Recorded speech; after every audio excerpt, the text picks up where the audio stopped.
This is the new American normal. No gas stoves, no cars that you want to drive, bike lanes everywhere. I guess we're going to all become Beijing. That's it. That is it. That's the norm. It's the same old playbook. They're coming for you and all the things you love. Pretty much every night on Fox News, you can bet the talking heads are fear-mongering about the latest non-story of the day. No more gas stoves, fewer cars on the road, bike lanes. Wait, hold on. Those sound pretty good?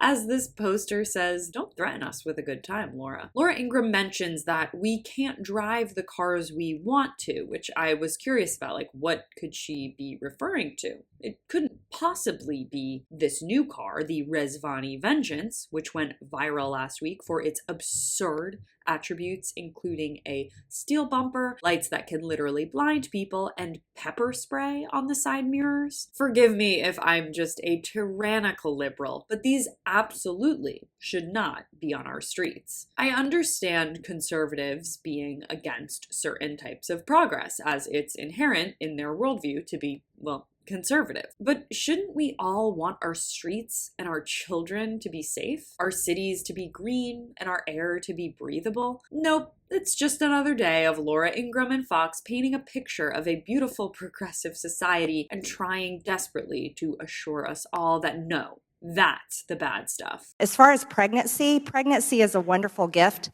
for women, and becoming a mother is a wonderful thing.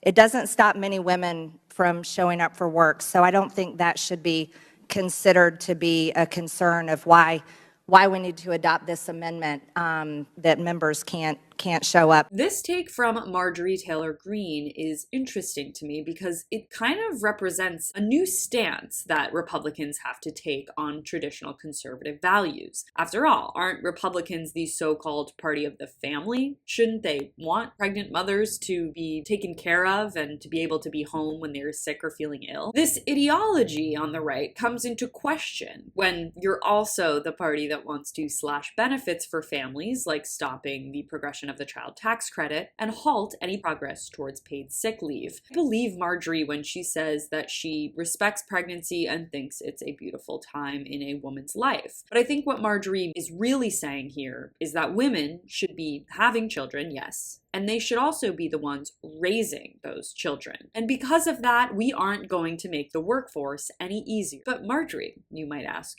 you have a job, you have children, what gives? Some cursory research shows that it's unlikely that Greene worked while she was raising her children, but there's a hypocrisy at play here. So she can do it all because she's at this older stage in her career where her children are grown. Who knows? Maybe she wanted to be a working mother, but because of her background and culture, wasn't able to. But instead of looking at the reality of how hard it is to be working while pregnant, and then using her office to ameliorate that situation for future women, she just shuts the door behind her. Of course, Republicans are against progress. It's inherent in much of their ideology. But when they're against the health and well-being of fellow Americans, that's when you see how twisted that ideology has become, as what's more important than the health of Americans, especially mothers and children? You'd think the party of the family would have a little bit more to say on that matter. Thanks so much for watching. You can follow me on all platforms at Caro Johnson 917.